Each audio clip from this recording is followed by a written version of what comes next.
Hey guys, welcome back. I'm the Book Guy, and today we're discussing the Edan Trilogy by Dr. Philip Chase.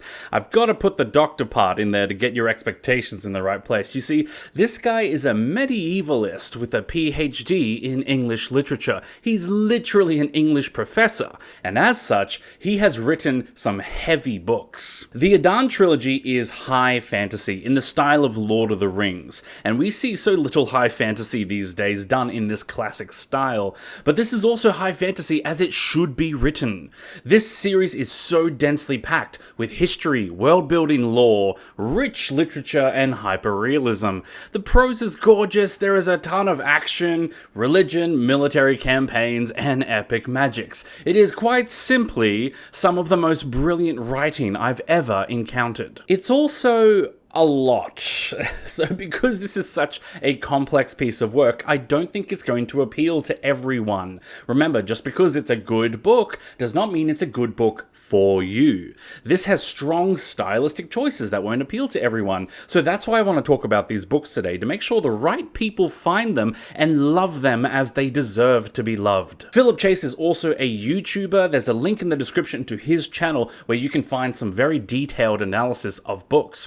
And I'll mention this too, this video is part of my series of books by other YouTubers, and it's to celebrate my own books, The Immortal Investigations, getting launched through Kickstarter and coming out January 2025. Yeah, there's the plug. Alright, now let's discuss the Edan Trilogy and see if it's going to be right for you. A holy war is coming. The supreme priest, Bledla, has radicalized the country of Torland and their worship of the one true god, Edan. Now the Torlanders are launching a crusade to convert the world by the sword. The whole world must learn of our peaceful ways. By force. But Bledla has a magical gift stronger than anyone has seen in centuries. He believes he is blessed by Edan and chosen for this mission to conquer all. With Torland's military might behind him and his unrivaled gift, he very well might succeed. Standing against him is the sorceress Sequara. She knows Bledla's magic is no joke, and she knows that the best way to save her island kingdom is to fortify the countries that stand between the Torlanders and her home. But she must convince the stubborn kings to stand together, lest they fall one by one. Yet in the far corners of the world, a young amateur scholar, Dayraven, is planning a wedding and the start of his new quiet life. All that changes when a chance encounter puts him under a terrible curse. What is it with you and curses? While this curse makes Dayraven the object of hate from his friends and neighbors, it could also be just the thing to save Jormungand from total conquest. This is a pretty big world. The depth of history here is staggering. You know what? Let me just get my green screen out. Hang on, we're doing this. Okay, so here is the map of Edan. The world is called Jormungand, although that really is just the continent, not the planet. Yeah, I think I wore the wrong shirt for a green screen day, but at least it's slimming. Now here in the more central area, sort of north but central, is Torland. That's where the religious extremists slash crusaders slash colonizers are based. These are the bad guys. This is where our villain Bledla comes from as well. Now, up above them into this northwest region here is the Mark. That's where our protagonist Dayraven comes from. What's interesting is that the Mark is technically its own separate people, but kind of falls under the country borders of Torland, and they kind of pay taxes to their king. Yet the people of the Mark love to tell this old tale about rulers and marriages and betrayals to justify their very complicated feelings on why they're not really Torlanders. And this is what I want to show you here. These aren't just names on a map. Dr. Chase has created a world full of nuance, history, and blurred borders, very much like our own world. The history between these two regions alone is filled with tension from past mistakes that no one wants to move beyond. Let's not bicker and argue about who killed who. This concept extends a lot further, so if you look all the way down here in the bottom left here, we have the island Astralad. It's an island country. This is where our protagonist Sequara is from, the sorceress. This is also a hub of magic and learning and education and civilization. You can see that there are two countries standing between Torland and the Azraland Island country. And these are the two countries that Sequara is trying to unite. Unfortunately, because of years of building racial tension, suspicion, and mistrust, a long, complex history keeps them apart. The brilliance of all this history is that the reader can choose how much they want to learn. You can read and study and comprehend all of it if you want, and it'll add a rich layer of meaning to the story.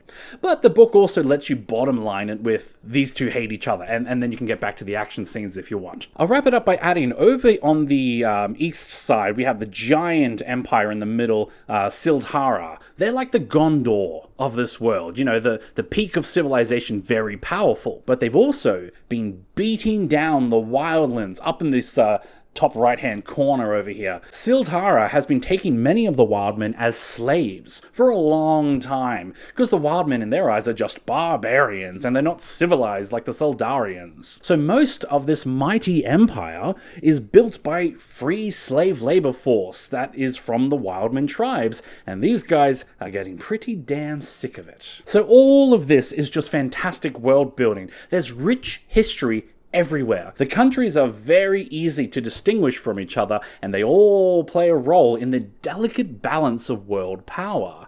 It's a beautiful chessboard that's ready to explode into action. So Edan, and sorry if I switched to Eden and Edan, it's meant to be Edan. Edan is the name of God in this world, although not everyone agrees on who or what Edan is exactly. Many of the sorcerers from Torland are given a strict religious education on the magical arts, and are taught that magic comes from Edan, the one true God, while other sorcerers taught in Azdralad believe that Edan is the universe, and magic comes from the fabric of reality all around us. This schism of belief is the driving force behind this holy war. The magic itself is based on chanting songs of power. The user will speak old words of power in a lyrical form. And yes, it's an invented language. Because, oh my god, Dr. Philip Chase is just that kind of genius. Again, you can read every word in this magical language, study its pronunciation, and relish its beauty, or you can skim read it. It's up to the reader. But yes, the user chants these words of power to enact spells. And I should mention here, I read these physical books because there were no audiobooks at the time I wanted to read them, but the first audiobook has only just come out in the last month. You can buy it now. Books 2 and 3 are in production. And I swear, as soon as all 3 are out as audiobooks, I'm going to read them again straight away, because I would love to hear some poor bastard of an actor study this language and perfect its speech. Oh my god, the narrator is Alan, from the YouTuber, the Library of Alexandria. That's brilliant. The magic also uses empathy. So if you use a spell on a person or an animal, you feel what they feel, which is a strong incentive to avoid using magic in violent, cruel ways. Unless you start developing sadistic tendencies and revel in cruelty like Supreme Priest Bledla. But the use of magic should teach you the value of life and an empathy for all things. There is one potential gripe with this magic system. It depends on the lottery of birth. So either you are born powerful or you're not. Also, it can be a little bit vague in terms of power levels and what that means, practically speaking. Now, this can be frustrating, and it might just be my personal taste seeping in here, but it's a bit like, Steve here is somewhat powerful, but Tim is very powerful, although I don't really know what the difference means. And this can weaken a magic system's impact on the story. Let me give you an example. In Star Wars, a Jedi's power is very much the lottery of birth. You are born with your power level based on your midichlorian count. So they don't have to work for that power. The character doesn't have to earn it, and therefore the audience may not always sympathize with them. But Star Wars improves on this concept somewhat by incorporating their power with skill. The skill gives them unique strengths. For example, Anakin uses aggressive combat styles, Obi-Wan uses defensive, right? So it shows how the individual characters will wield this magic in a way that suits them, therefore there's some nuance. Unfortunately, in Edan, everyone kind of uses magic in the same way, and it depends on their natural gift as to how well they wield that magic. So there isn't much flexibility to explore the magic here. As for our protagonist Dayraven and his magical curse, now I'm leaving this part vague to avoid spoilers. His curse is intriguing and unique as far as the magic in this world goes, and it's a beautiful wild card that could help or cause harm, and that allows for some great tense moments. But it's also kept extremely vague for most of the story. The reason for this is that everyone wants him to use his curse as soon as possible for the war effort, so they're not really questioning it too deeply. You see magic. Got it. Now, sorry if this is a slight spoiler, but it's really not until book 3 where we start asking questions about his curse and trying to figure out what it means. And it feels like a very important subject to avoid for that long. As a reader, I was constantly like, why is no one addressing the elephant in the room here? What you got there? It's a smoothie. This does perfectly encapsulate my thoughts on the magic system. It's strange that so much of this world is hyper-realistic and detailed, but much of the magic is kept non-specific. While we're here, let's touch on religion, because the magic system is very closely linked with religion or your personal beliefs. The Way of Edan is the name of the religion in the story. Bledla and the Torlanders use religion to fuel their nationalism and to build their base of power. They claim God is on their side, therefore any atrocity they commit is justified. This is unfortunately an accurate depiction of how religion has often been used through history and in the present. Yet this story also includes believers whose religion motivates them towards acts of kindness. They feel a righteous fury towards the Torlanders and their acts of cruelty. So we do see both sides in how religion is used. The depiction is split down the middle, where it's very much the first 2 books are all the mean religion, and then the last book is the nice religion, but it's still a pretty balanced depiction, and it isn't all one or the other. We'll talk about characters and plot in just a second, but first we've got to look at the distinct writing style. When you pick up this book, you'll notice right away that there is a distinct writing style being employed. It's lyrical. So what does this mean? Well, it's a strong emphasis on beautiful writing, very poetic and almost surreal. Lyrical writing is how old stories used to be written. They were meant to be told out loud. If you're familiar with Beowulf, you know that it was composed in the 6th to 7th century, and it was told out loud by a bard. It was a spoken story, often told in public places to a listening audience. Now, I haven't scripted this exactly, but let me open up Beowulf at random, and I'll read you a paragraph for example. All of Beowulf's band had jumped from their beds, ancestral swords raised and ready, determined to protect their prince if they could. Their courage was great, but all wasted.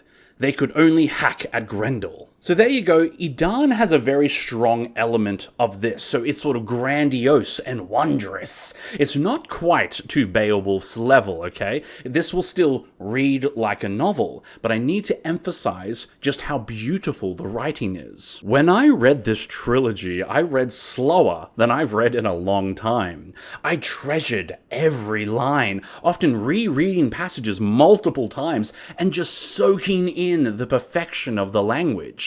In fact, I had to rearrange my reading schedule because Edan was taking me so much longer than I expected, because I just kept getting sucked in over and over by the intricacies of the writing. But let me clarify, as good as this is, it may not appeal to everyone. It's masterful writing, but not everyone is looking for that in a book. So remember to read what you like. Alright, let's look at the story a little bit deeper. I was very excited when I saw that this series was about a holy war, because that's a concept we don't see too much of in fantasy. And that's also why the covers are the church stained glass windows to give it that sort of religious element to it. So we have 3 main plot lines at the start of the series, focused around the 3 main characters. We have the villain Bledla, who is preparing for holy war and conquest. We have Sequara, who is the diplomat trying to unite others against the Torlanders. And we have have Dayraven, who has the more familiar trope of the hero's journey. What makes these three plot lines so interesting is that Philip Chase avoids falling into familiar tropes. Yes, even the hero's journey avoids many of the typical tropes. You see, high fantasy is littered with tropes that we've seen a million times. We've seen plenty of Lord of the Rings copycats, but fantasy is supposed to be a genre that is all about exploring strange new worlds. Now, some writers have subverted these tropes by going down the path of grimdark, like George R. R. Martin did. Game of Thrones became famous for removing that Hollywood gloss and the plot armor and punishing idealism. The good characters die first.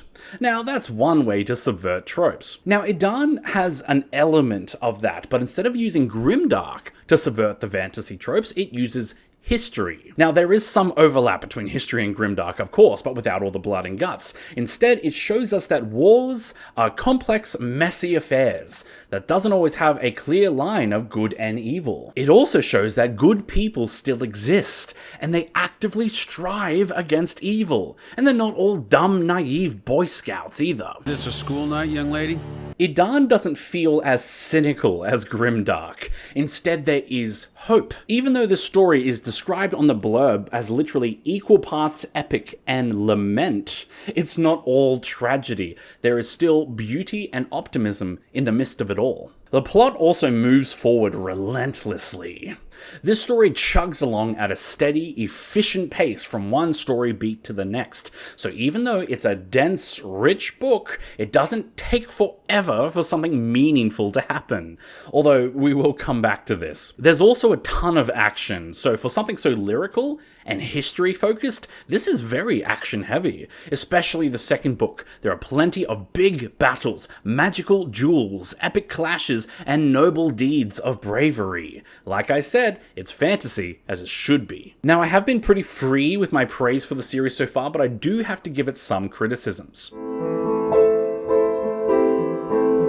If there was one weak area in the series, it would be characters. Now, some fans will disagree with me on that, and that's cool. Our protagonists, Dayraven, Sequara, and Beledla, have some strong character writing. Yes, we spend a lot of time in their perspectives, and we learn a lot about them. But they are also quite generic. They are typical for the roles they play in the fantasy. There's not enough about them that is unique to this story. So to be clear though, this is not bad character writing, but everything else in the story is such a strong A+, that when the characters are like a B, maybe a B-, it feels like a major step down. The problem is even clearer when we look at side characters, which I frequently struggled to tell apart.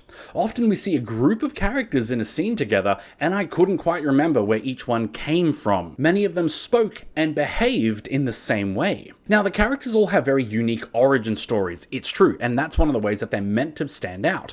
But once they join the present story in the present company, their origin kind of becomes the only unique thing about them. Part of the issue here is the situation the characters are in. We're in the middle of a war. Therefore, all the characters are in serious mode all the time. We don't see them outside of this one setting. So there's not a lot of variation here.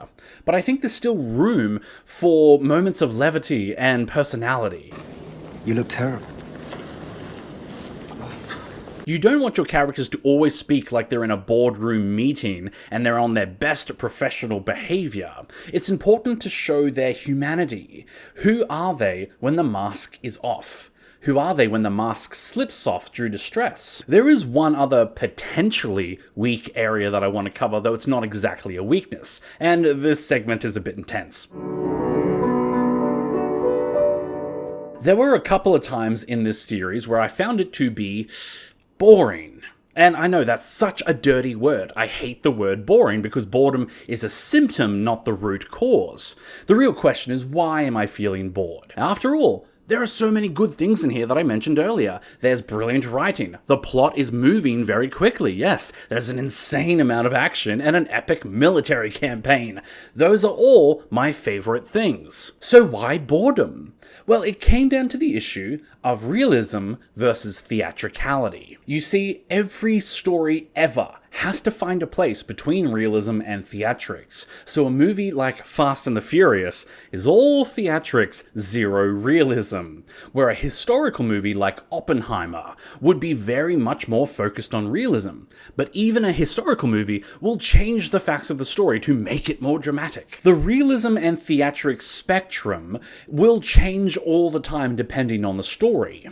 Yet it's entirely possible to find a balance that incorporates both. I'd say the Lord of the Rings movies are a pretty good example of doing both, until the Hobbit movies dialed up the theatrics and made it cartoonish, but that's another issue. So the point here is that Edan leans extremely heavily towards realism. It's not a sign of bad writing, no, it's a strong stylistic choice, and a phenomenal accomplishment by the author to create something this realistic. Now, you might wonder, what does hyperrealism mean for the story? What does realism look like? Well, it affects many areas of the story, but the clearest example I could think of is how the story writes its military campaign. This is a realistic campaign, not a theatrical one. For example, let's look at The Lord of the Rings, because we're sort of on theme for today. The War of the Ring is a military campaign, comprised of 5 major battles. We have the battle with the Wargs, Helm's Deep, Osgiliath, Pelennor Fields, and yes, I'm incorporating Pelennor Fields and Minas Tirith, that's one battle, and the Black Gate. All 5 of these battles are crucial, decisive clashes that shape the campaign in a major way. The only one that could be cut without affecting the story would be the one with the Wargs, and yes, technically that was added to the movies. So each of these battles are super important and filled with tension. But that's not how realistic military campaigns work. Let's look at the biggest military campaign in history, World War II, the Eastern Front. Bloodiest war ever, 30 million dead. Most World War II deaths occurred here. How many of the battles can you name?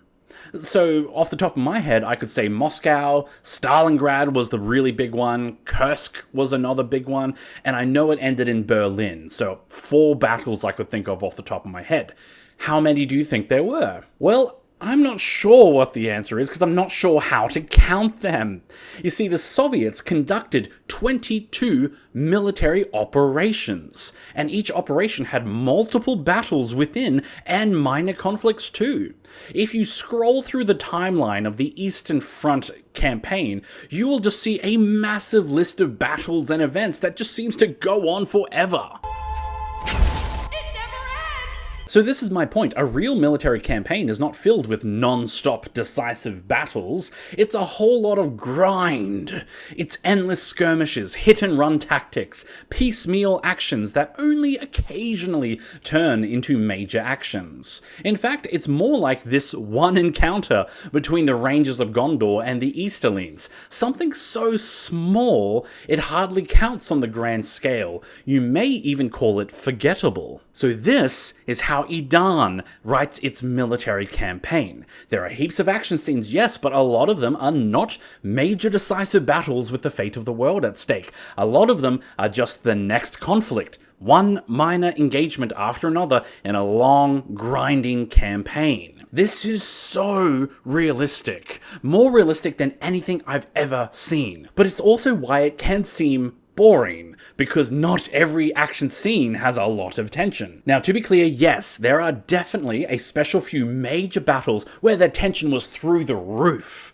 And those were always the battles where the main characters were involved, so anything with Dayraven, Sequara, and Bledla was clearly a major turning point in the campaign. Every time one of them showed up, the tension just escalated, but a lot of the minor stuff didn't feel like it had consequences. And that brings us back to finding a balance between realism and theatrics. It's possible to do both, and personally, I would have liked to see a few small tweaks to include more theatrics that would not have compromised the realism. For example, in every minor conflict, give us a character we care about. Put them in danger, make us fear for their survival. It's a simple way to up the stakes. And yes, there are a few battles with side characters in it, and they were more interesting for it. Also, there would be more tension if we could see how each minor conflict will have an effect on the major conflict. So a soldier could say, if we lose today, then the Tallenders will likely march on our capital. You know, set up context and consequences for the wider war. When you have an action scene, you don't just want a lot of movement on the screen, you want tension, uncertainty, and risk. Still, that's an elaborate example of how Edan uses realism more than theatrics. But it's not just in the military campaign, it's actually in all things throughout the story, like the culture, diplomacy, magical education, etc. And I want to stress how impressive the writing is for capturing so much realism. Philip Chase really gets how real history works as opposed to just Hollywood drama. You might love this for that reason. And yes, perhaps it could have been balanced a little bit better. But I don't think this is bad writing. It's a stylistic choice that will massively appeal to some people and maybe not to others. Okay, I know I've listed a few slightly negative things in a row, but I have one more.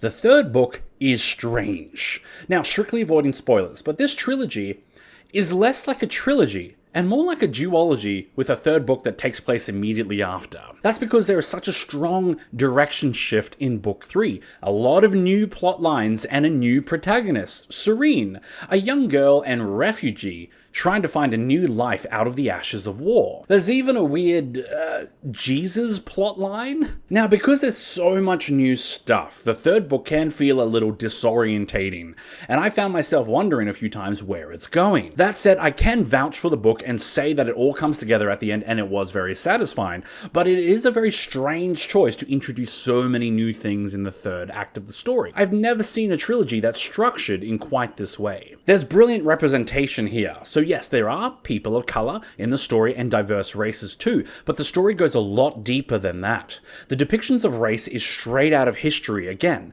We see how countries and peoples have long, complex histories of building tensions between them, how old rivalries and minor misdemeanors can finally explode one day into open conflict. We see how prejudice and mistrust can keep allies from working together. And we see once again how countries' borders are used to define the value of one life more than another. This is juxtaposed with the magic that teaches empathy and compassion for all life. We also see some terrible depictions of violent racism, such as hate crimes, slavery, and genocide. So there's the worst side of this topic too.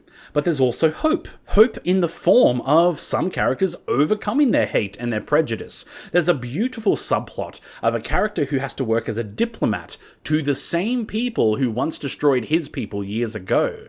Race is a major theme of this series. There's a consistent female presence too, stronger than we often see in high fantasy. Now, it's not quite 50-50, but we do have Sequara and Serene, two major protagonists with ongoing viewpoints for the trilogy, and multiple side characters are women too. Women aren't just damsels in distress here. They play a role in the story and in the war as leaders, queens, teachers, and soldiers, not just things to be rescued. There are some queer characters too. One man is openly gay and has a tragic, unrequited love for another man, and this is treated as perfectly normal. You might have guessed by now, but there is a pretty decent content warning for this one. As much as this series is like Lord of the Rings, it is a lot more graphic. It's not a grimdark series, but it is kind of close to that in how much it draws from history. This war uses a lot of scorched earth tactics. When tall enders conquer a region, they use mass executions, widespread sexual assault,